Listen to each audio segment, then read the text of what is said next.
Is your Microsoft Store on Windows 8 acting like it's stuck in the dial-up era?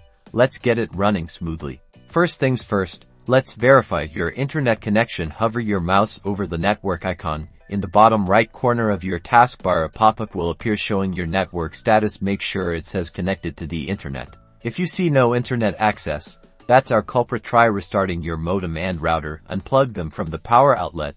Wait 30 seconds, plug the modem back in. Wait for it to fully power on, and then plug the router back in. Once your internet is back, try launching the Microsoft Store again from the start screen. Still no luck? Let's try clearing the store's cache. Close the store. If it's open, press the Windows key plus R to open the Run dialog box. Type wzrZX exactly as you see it on screen, and then click OK. A blank command prompt window will appear.